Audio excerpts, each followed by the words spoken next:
Vamos a ir a la palabra del Señor y les invito a que me acompañen en una porción del Evangelio de Juan, una porción que solamente Juan recoge en su Evangelio. Juan es muy detallista en las historias que nos va a contar acerca del Señor, y esta en particular no se encuentra en ningún otro lugar de las Escrituras. Estoy hablando de Juan capítulo 9 y vamos a leer solamente los versos del 35 al 38. Juan capítulo 9, versículos del 35 al 38. Dice la palabra del Señor de la siguiente manera: oyó Jesús que le habían expulsado, y hallándole le dijo: ¿crees tú en el Hijo de Dios? Algunas versiones dicen en el Hijo del Hombre. Respondió él y dijo: ¿quién es, Señor, para que crea en él? Le dijo Jesús: pues le has visto, y el que habla contigo, él es. Y él dijo: creo, Señor, y adoró. Padre Santo, bendito, estamos delante de tu presencia, y al abrir las Escrituras necesitamos de tu ayuda. Que tu Santo Espíritu nos guíe de tal manera, Señor, que lo que encontremos allí pueda servir, no solamente para tener mayor conocimiento, sino mayor devoción, mayor entrega, mayor compromiso.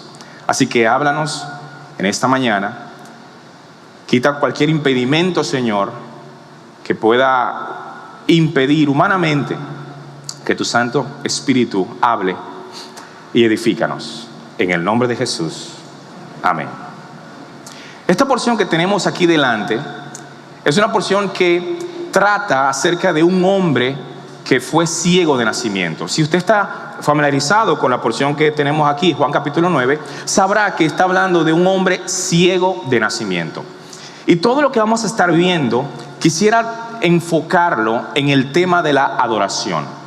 Pero quizá hay que hacer algún tipo de aclaración antes de seguir hacia adelante. Porque cuando hablamos de adoración, mucha gente piensa en música. A veces cuando tomamos el tema de la adoración pensamos, va a hablar de música, cuando no realmente es así. Porque la adoración, aunque es la música, aunque es una herramienta, un canal de adoración, no lo es todo. La música es solamente un pequeño momento. La adoración es toda la vida. Toda nuestra vida debe ser de adoración. En cada detalle que hacemos, en cada actividad, en cada cosa, debería ser de adoración, y eso lo vamos a ver un poquito más adelante. Así que no vamos a estar hablando de música, pero sí vamos a estar hablando alrededor de este tema de la adoración. Y para poder entender esta porción que tenemos delante, que hemos leído, estos pocos versículos que hemos leído, para poder entenderlos bien, tenemos que hablar un poquito del contexto. ¿Qué es lo que está pasando en esta porción en que acabamos de leer que han expulsado a un hombre? ¿De dónde lo han expulsado? Que Jesús lo ha encontrado y le ha hecho unas preguntas, y luego este hombre termina adorando a Dios. ¿Qué es lo que ha pasado? Bueno, si vamos al principio de este capítulo, nos vamos a dar cuenta que Jesús y los discípulos van caminando en esas calles polvorientas. De repente encuentran a un hombre al lado del camino que les pide, o que está pidiendo, pero es un hombre ciego de nacimiento. Como en muchos otros lugares, nosotros también conocemos personas que están pidiendo en la calle, en el camino. Bueno, este hombre está en el camino, pero los discípulos tienen una pregunta para este hombre. Los discípulos que ven a este hombre en el camino le preguntan a Jesús: Señor, ¿quién pecó? ¿Este o sus padres pecaron? O sea, si pecó el ciego o pecaron los padres para que él fuera ciego desde el momento de nacer. Le hacen esta pregunta al Señor, y nos revela lo que muchas veces los discípulos y nosotros pensamos de las aflicciones o de las situaciones malas, las desgracias que nos pudieran pasar en la vida. Ellos le preguntan a Jesús: ¿quién pecó? Porque para ellos el hecho de que ese hombre esté ciego es producto del pecado. Muchas veces nosotros pensamos de la misma manera. Si le está yendo mal, es porque ha pecado. Si le está yendo mal, es por producto de su pecado. Pero la respuesta que Cristo da nos revela algo más. Cuando los discípulos le preguntan a Jesús por este hombre ciego de nacimiento, ¿por qué él está así? Entonces Jesucristo les responde: no es que este hombre haya pecado, ni que sus padres hayan pecado, sino que él está ciego para que las obras de Dios se manifiesten en él. O sea, una visión completamente diferente de la que los discípulos tenían y que muchas veces nosotros podemos tener de las aflicciones. Si él está en esa condición, es para que la gloria, la obra de Dios se manifieste en él. Y eso ya de por sí nos está dando una visión diferente de cómo Cristo ve esta situación. Pero entonces Cristo procede a sanar al ciego. Lo hace de una manera que para nosotros podría ser muy extraña. Hace lodo en el suelo, toma el lodo, lo unta en los ojos de este hombre que está ciego, lo unta y le dice, lo manda a lavarse a un estanque que está cercano. El ciego va, se lava y cuando regresa ya está viendo lo que antes no veía. Un hombre ciego de nacimiento. La Biblia no nos dice la edad de este hombre, no nos está diciendo que cuántos años tenía. La verdad es que podemos intuir la edad de esta persona, porque más adelante en el relato nos va a decir que sus padres vinieron a confirmar que era él, y los padres dicen, bueno, pregúntenle, ya él es grande. O sea que podemos estar hablando de alguien de más quizá de 20 años, quizás una persona, un hombre maduro, quizá de 30 años, no lo sabemos, pero ya era un adulto. Y toda su vida la había pasado ciego.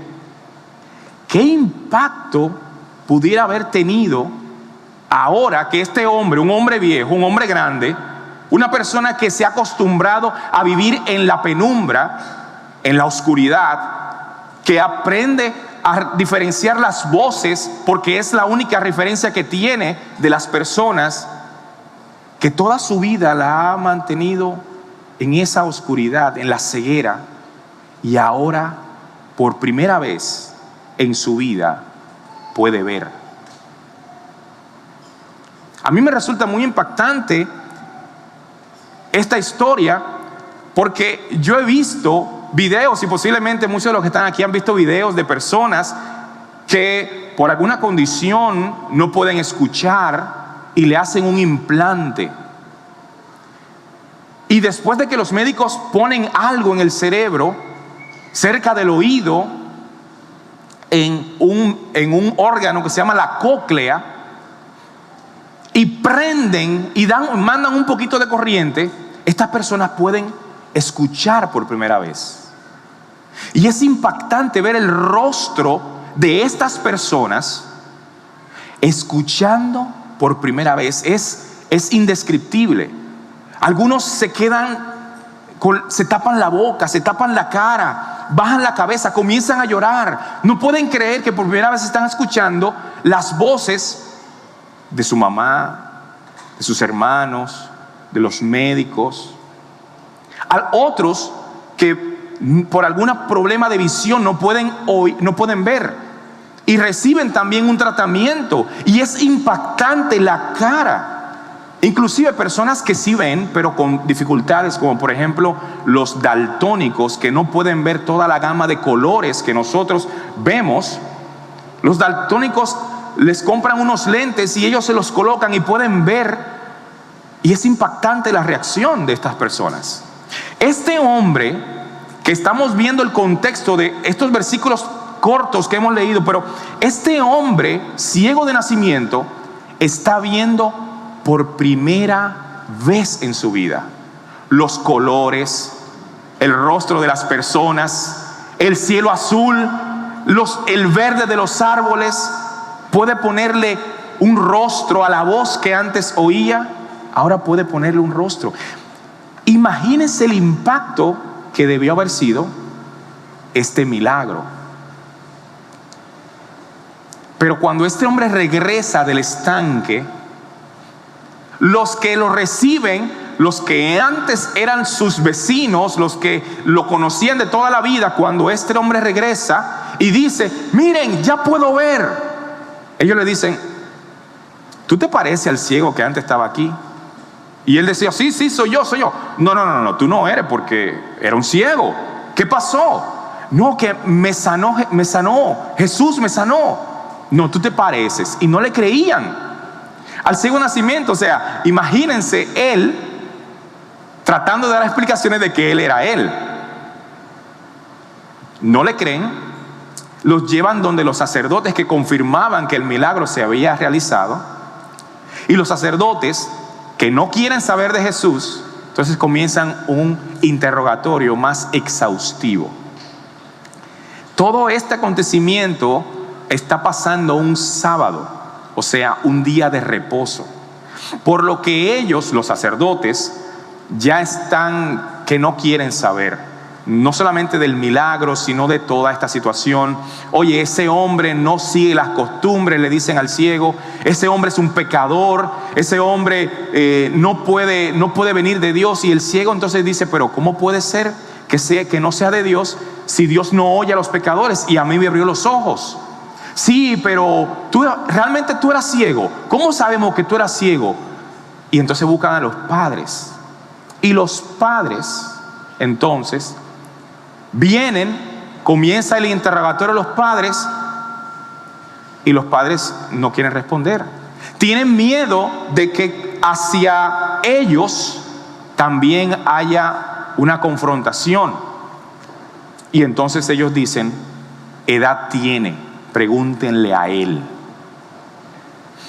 Y siempre me acuerdo, cuando leo esta porción, de que cuando ya yo era jovencito, más joven, ya podía ganar cierto dinerito, ya estaba en la iglesia también, pero de repente habían actividades en la iglesia que mis padres siempre me costeaban, mi papá me costeaba. Pero cuando ya yo era jovencito, ya ganaba mi dinero y había una actividad, le preguntaba a mi papá: mire, ¿y Carlitos va a ir a la actividad? Y mi papá decía: edad tiene, pregúntenle a él. Y sí, era una manera de broma, pero edad tiene. Ellos no quieren tener problemas con los fariseos. ¿Y qué hacen? No, pregúntenle a él, que él sea responsable de sus actos. Vuelven donde el hombre y entonces otra vez vuelven y lo interrogan. Y este hombre está cansado, ya no aguanta más. Y llegando a un punto en donde él ya no puede más, termina diciendo: mira, yo solamente sé una cosa. Yo antes era ciego y ahora veo. Un testimonio sorprendente. Pero todo esto termina con los fariseos enojados con él y expulsando a este hombre de la sinagoga. Que lo expulsen a uno de la sinagoga, siendo judío en ese tiempo, era prácticamente cortarte de la religión judía. Y a este hombre lo expulsan de la sinagoga.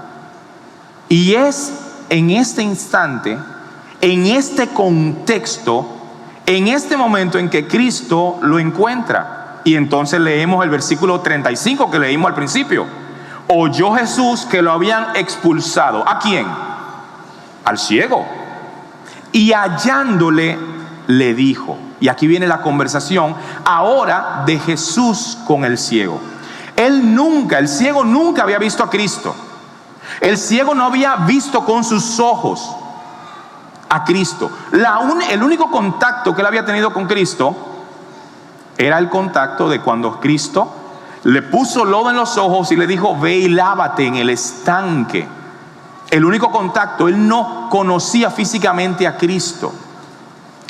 Y Cristo lo encuentra y le pregunta, y ahí está la conversación que justo leímos al principio. Y esto entonces ahora nos permite que nosotros nos adentremos en estos versículos que acabamos de leer al principio. Toda esta porción tiene que ver con un milagro. Pero a diferencia de otros milagros, Cristo lo sana sale por un momento de la ecuación, sale fuera. Este hombre tiene estas conversaciones y ahora Cristo vuelve y lo encuentra. Y todo el evento termina con este hombre de rodillas adorando al Señor. ¿Qué podríamos aprender de nosotros de esta porción relacionado con la adoración? Bueno, yo creo que hay por lo menos 3 cosas que podemos aprender de toda esta porción, con el contexto, pero específicamente de los versículos que hemos leído. Y la primera de esas cosas es que nuestra adoración no debería basarse en las experiencias emocionales humanas que tenemos todos los días. ¿Por qué? Bueno, el versículo 35 dice que Jesús oyó que lo habían expulsado y le dijo: ¿crees tú en el Hijo de Dios? O sea, si usted se encuentra con este hombre sabiendo que ha recibido un gran milagro, sabiendo que ha tenido esta increíble experiencia, ¿qué es lo primero que usted le preguntaría a este hombre? ¿Cómo ves? ¿Cuántos dedos hay ahí? ¿Qué te parece ver? Háblame de tu experiencia. Háblame de cómo te sientes. Nosotros le preguntaríamos eso al ciego de nacimiento, porque ha sido increíble. Pero cuando Cristo encuentra a este hombre, Él no le pregunta eso. Cristo no le pregunta cómo te sientes, háblame de tu experiencia, qué se siente ver esto. No, Cristo le pregunta algo más relacionado a las convicciones.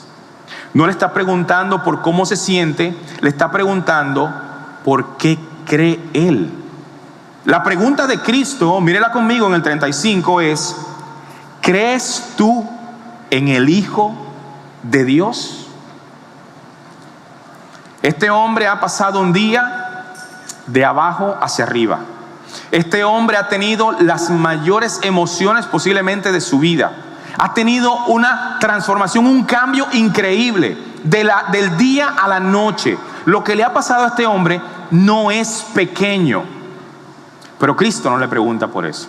Cristo no se enfoca en las emociones de este hombre. Cristo no se enfoca en lo que le ha pasado. Y muchas veces nosotros sí nos enfocamos en esas cosas. Hay personas que se quedan esperando que pase algo que los emocione para entonces sentir que adoraron, para entonces sentir que están con Dios en el púlpito, en la iglesia, en el altar. Me sentí. Hay personas que buscan esas experiencias, y sentir no es tan mal. Las emociones no son un problema. El problema es cuando toda nuestra vida se basa en emociones.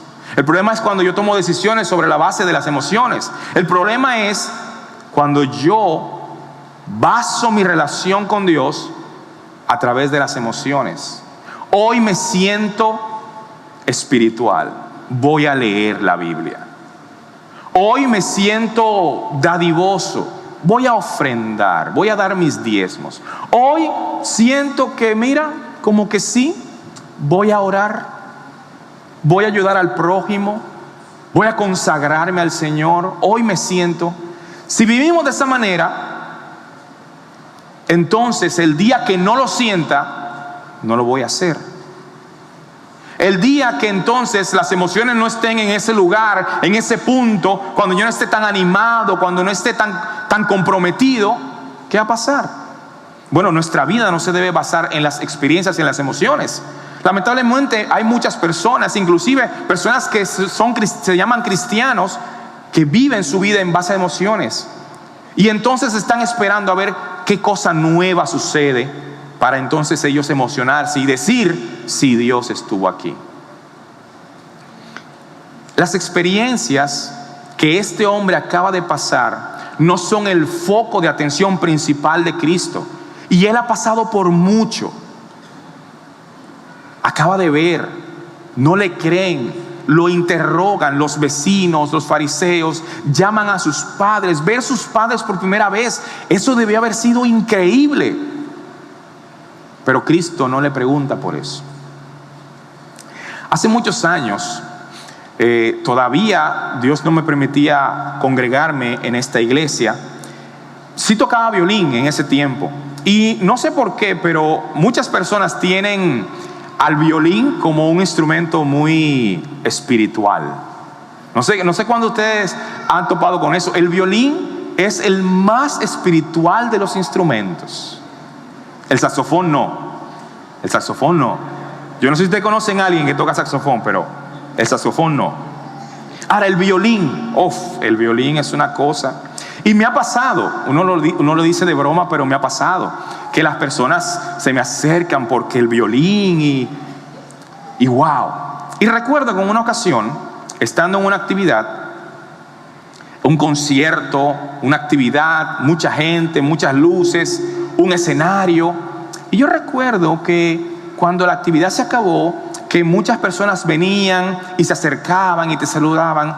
Yo recuerdo en particular a una dama que se me acerca acompañada con una niña, y esta dama se veía bastante tocada. Se acababa de terminar la actividad y entonces ella viene donde mí y me dice: hermano, porque me hablaba así como en éxtasis todavía, hermano, mire. Y yo recuerdo que tenía un pañuelito en la mano y lo apretaba y lo aflojaba y hacía: hermano, ese violín, hermano, mire, cuando usted toca ese violín, yo siento, óigame, baja aquí en la espalda algo, baja, y mire, yo me siento, y aquí en el cuello, mire cómo hace mi cabeza así. Y yo le dije: hermana, vaya al médico. Eso no es normal. Eso no es normal, hermana, vaya al médico. Y puede ser que estemos basando las experiencias o el decir que yo creo en Dios, que sí, que Dios me dijo, que Dios me habló, en experiencias emocionales. No funciona así la vida cristiana. No es a través de emociones, es a través de convicciones. Cristo le pregunta a este hombre, después de todo lo que ha pasado: ¿crees tú? Esa era la pregunta que iba. Para nosotros quizás no, pero para Cristo sí.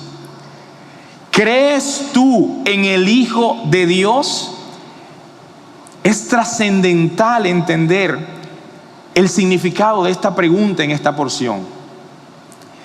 Si vivimos de emoción en emoción, puede llegar un momento en que ya nada nos asombre.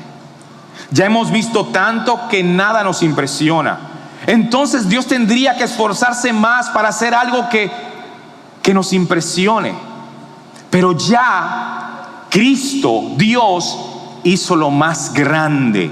Él descendió del cielo, se hizo un hombre, se entregó a sí mismo, se dejó matar en una cruz de vergüenza, tomó mi pecado, tomó el tuyo, los clavó en la cruz para nunca más acordarse de ellos. Y eso es suficiente para que yo le sirva de todo corazón. Él no tiene que hacer nada más porque lo ha hecho todo. Ha hecho lo suficiente para que nosotros nos postremos delante de Él todos los días, doblegando nuestra carne, doblegando nuestras emociones, trayéndolas como una ofrenda a sus pies y adorándolo.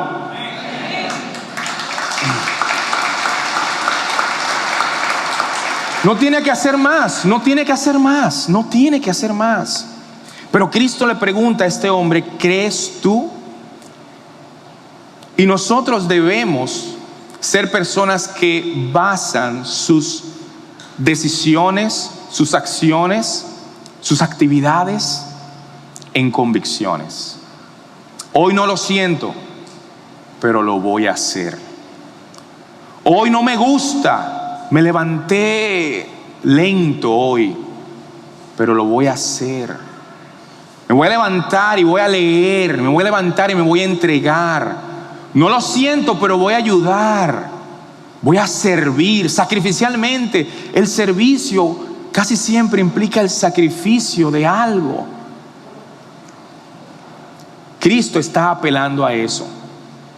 Ahora, si bien la primera parte de esto significa que no debemos basar nuestra adoración, nuestra entrega al Señor en experiencias emocionales, entonces, ¿en qué sí debemos basarla? Bueno, la segunda cosa que creo que este pasaje nos enseña, nos lo dice. La adoración está basada entonces en la revelación de Dios. Miren lo que dice el versículo 36. Estoy en Juan capítulo 9, versículo 36 y 37. Dice: respondió él, o sea, el hombre, cuando Cristo le pregunta, ¿crees en el Hijo de Dios, en el Hijo del Hombre? Bueno, él responde en el 36, ¿quién es Señor para que crea en él? Bueno, Jesús entonces les dice: lo has visto, el que habla contigo, él es. Entonces, ¿en qué se basa nuestra adoración, nuestra entrega, nuestra devoción a Dios? ¿En qué se basa? Se basa en la revelación de Cristo. Y cuando hablamos de la revelación de Cristo, en este pasaje en particular, tiene que ver con que Cristo se expuso y dijo: mira, soy yo soy la persona que te sanó, yo soy el Cristo, yo soy el Mesías, es Él el que habla contigo. Cuando Cristo le pregunta a este hombre ¿crees tú en el Hijo del Hombre? ¿Crees tú en el Hijo de Dios? Está utilizando una expresión que hablaba del Mesías. O sea, la pregunta al final de cuentas que este hombre entendió: ¿crees en el Mesías? ¿Crees en el enviado? ¿Crees en el ungido de Dios?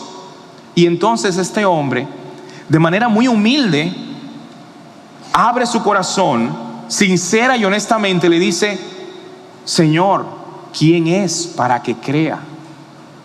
O sea, este hombre está abierto a recibir. ¿A recibir qué? A recibir lo que Cristo le va a dar.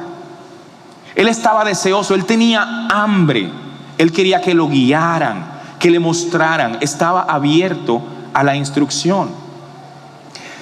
Nuestra adoración no debe basarse en las emociones, pero ¿en qué sí?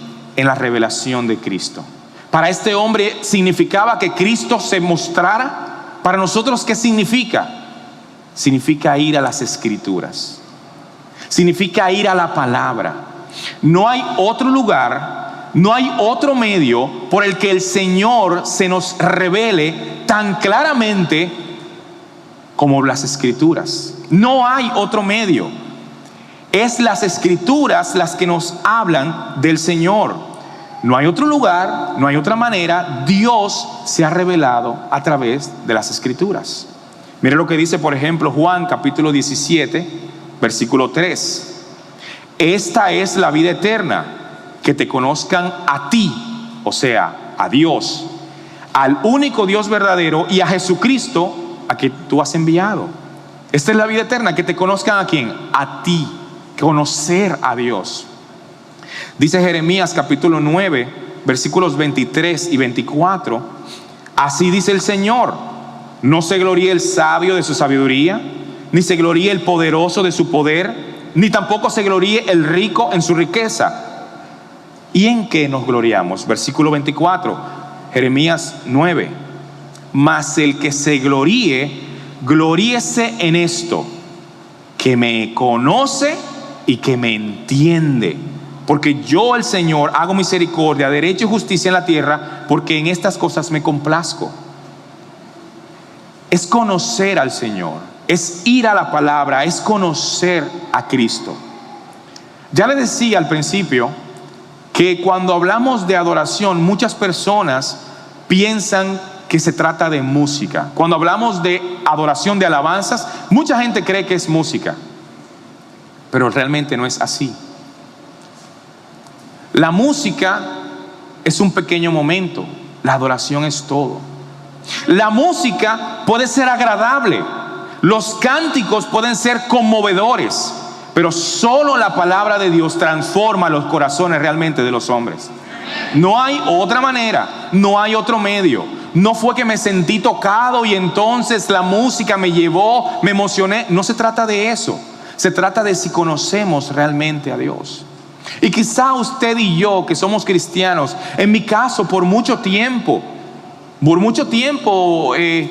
me convertí bien joven. Tengo quizá más de 25 años de ser cristiano. Me convertí a los 1.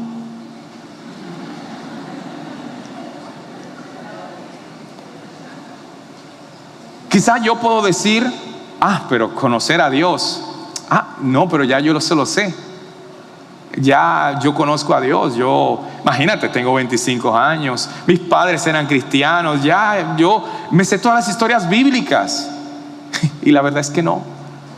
Nunca dejamos de aprender de Dios. Dios es una materia que nunca terminamos de dar. Dios es una asignatura que no podemos decir, ya eso yo lo pasé, ya eso yo me lo conocí. No, no es así, porque Dios es tan grande que tú tiras una plomada para conseguir el fondo y no lo consigues. Él es tan profundo que nadie puede sondear, que nadie puede sumergirse tan profundo. Es más, cuando nos adentramos en la palabra, cuando nos adentramos en el conocimiento de Dios, cuando vamos más profundo, más nos sorprendemos. ¿Por qué? Porque Dios tiene más para mostrarnos. Dios tiene más para darnos. Y nosotros estamos absortos en el conocimiento de Dios, profundizando en Dios, aprendiendo de Dios, que cada día queremos más. Y no se agota. Y vamos a pasar toda una eternidad, cuando estemos con el Señor, asombrados de Dios, conociéndolo y adorándolo.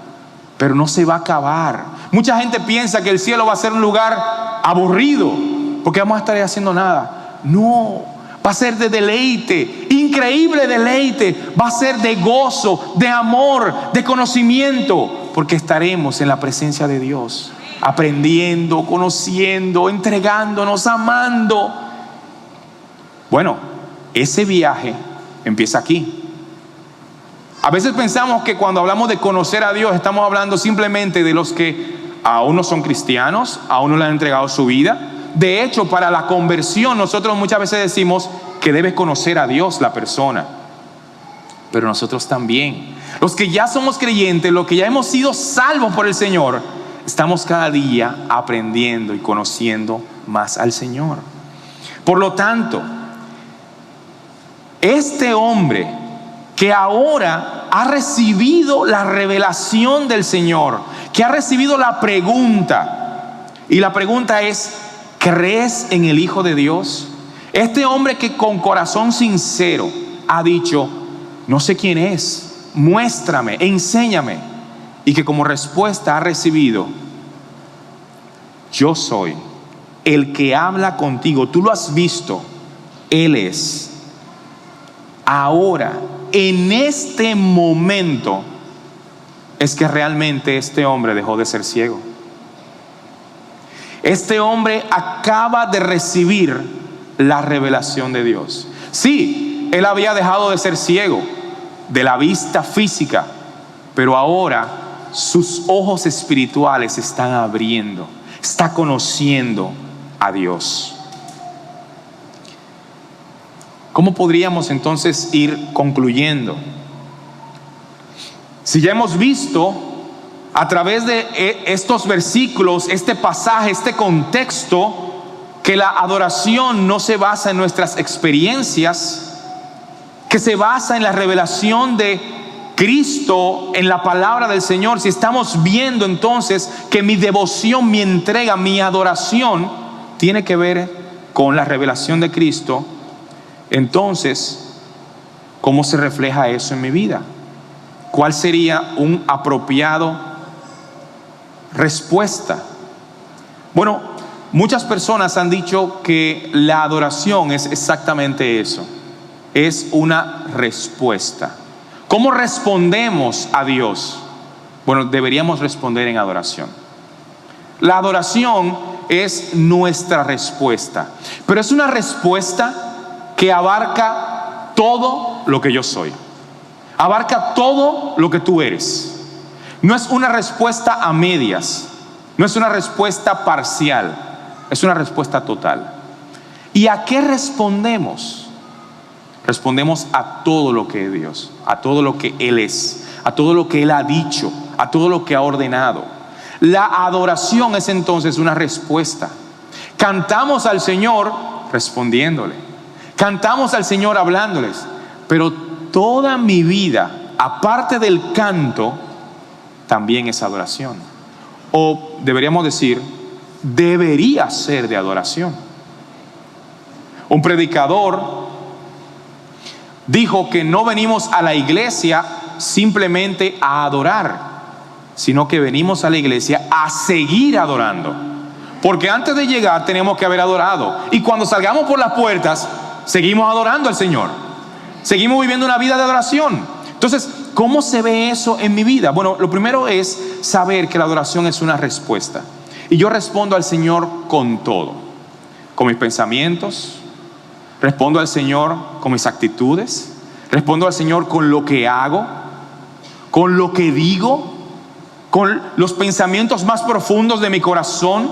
Yo lo adoro, yo respondo a Él. Respondo a Él conociéndolo. Por eso la adoración se basa en las Escrituras, en la revelación de Dios. Porque yo voy a las Escrituras y yo veo qué Dios espera de mí, qué Dios quiere de mí, y entonces respondo en obediencia a lo que Él quiere. Entonces respondemos con todo. Usted responde y yo respondo a Dios en cómo tratamos a los demás. Usted y yo respondemos a Dios en cómo somos de empleados o en cómo tratamos a los que están por debajo de nosotros. Usted y yo respondemos a Dios en cómo tratamos a las esposas o las esposas a los esposos, en cómo tratamos a los hijos. En ese trato relacional también respondemos a Dios. Respondemos a Dios con lo que pensamos, con lo que toma el primer lugar en nuestra mente, en nuestra vida. Respondemos a Dios en aquello que nos es más importante, en aquello que le dedicamos más tiempo. De esa manera también respondemos a Dios. Respondemos a Dios con nuestras actividades diarias. Respondemos a Dios con nuestras emociones. Respondemos a Dios con todo. Y entonces eso debería llevarnos a una reflexión. Bueno, ¿cómo estoy respondiendo a Dios? ¿Cómo está mi vida mostrándose si realmente soy un adorador? Muchas personas piensan que adoradores son los que suben al altar, los que nos dirigen en música, los que nos ayudan a cantar. Pero la verdad es que todos los cristianos, todos aquellos que han sido lavados por la sangre del Cordero, son adoradores del Cordero también. Nosotros, tú y yo, somos parte de ese grupo de adoradores. Cuando vemos esos pasajes en el libro de Apocalipsis que nos hablan de multitudes, como en el capítulo 7, que nos habla de una multitud vestida con ropas blancas, que adoran al Señor, que tienen un cántico nuevo, que le hablan al Señor, que lo exaltan, que lo honran con palabras. No dice, y solamente los músicos estuvieron ahí. No dice eso. Solamente los cantantes, los que cantan bien, los que tocan bien, los que cantan en el baño. No dice eso. Son todos los creyentes. Así que usted y yo somos parte del grupo de adoradores. Pues ¿cómo estamos respondiendo? ¿Cómo responde mi vida en todos los aspectos de ella? En mi compromiso, en mi devoción, en mi santidad, en mi pureza, en mi corazón desprendido que da al Señor, en mi amabilidad, en cómo estamos respondiendo. Solo aquellos cuyos ojos espirituales han sido abiertos al Señor, que se convierten en adoradores, pueden responder en adoración a Dios. Adoración es inclinarse, es postrarse, pero no solamente físicamente. La palabra adoración en la Biblia tiene que ver literalmente con esa inclinación, con ese postrarnos. Pero también deberíamos postrar nuestros corazones. También debemos postrar nuestras almas. También debemos postrar nuestras mentes. Así que, ¿cómo adoramos al Señor? Bueno, cuando hacemos nuestro devocional lo estamos adorando. Cuando cumplimos con nuestros deberes, ya sea el trabajo o los estudios, si cumplimos fielmente, estamos adorando al Señor. Cuando servimos a los demás, estamos adorando. Cuando vemos televisión, cuando estamos en internet, también estamos adorando. O deberíamos estar adorando. Cuando no somos holgazanes, sino todo lo contrario. Estamos preparados para hacer lo que se espera que hagamos. cómo tratamos a los demás, esposos, esposas, familiares, compañeros de trabajo, vecinos. Adoramos al Señor con todo eso. Y el momento último y más impactante, el clímax de toda esta porción que hemos leído de Juan capítulo 9 versículos 35 al 38, es cuando este hombre responde al Señor. Ha pasado todo un día de arriba hacia abajo, emociones aquí, emociones allá. Posiblemente el día más impactante de su vida.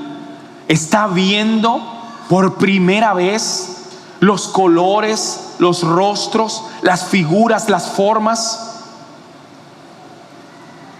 Pero también es un día difícil, nadie le cree, de interrogatorio en interrogatorio, acusado de quizá estar mintiendo, de no ser él, de tratar de mostrar pruebas, ver a sus padres siendo expulsado de la sinagoga y por último ahora encontrándose con Cristo. Este hombre lo ha pasado todo en un día, arriba y abajo.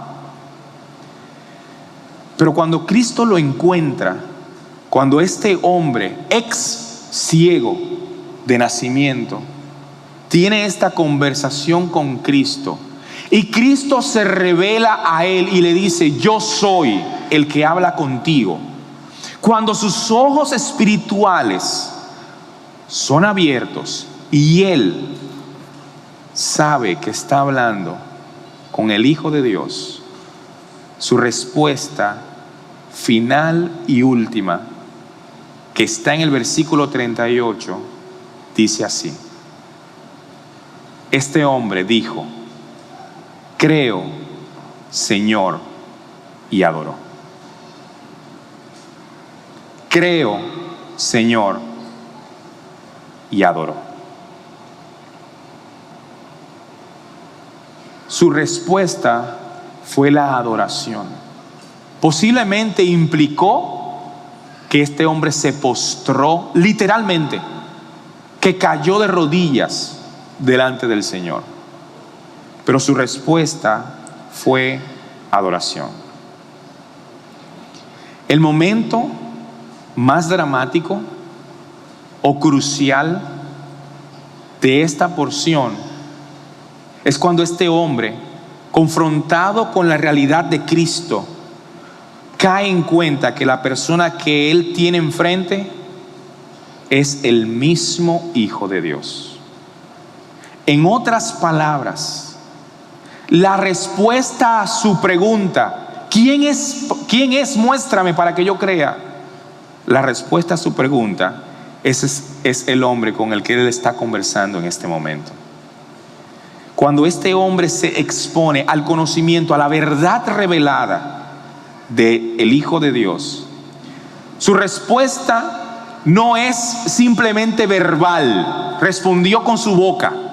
No es simplemente intelectual, creo, Señor, sino que su respuesta es también espiritual, adoró. ¿No es ese un buen resumen de nuestra vida?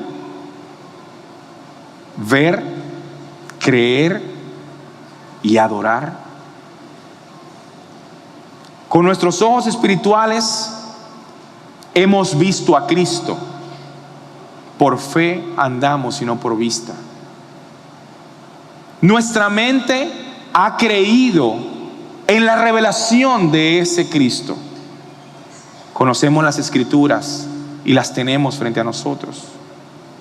Y con nuestros corazones y con nuestra vida respondemos en adoración.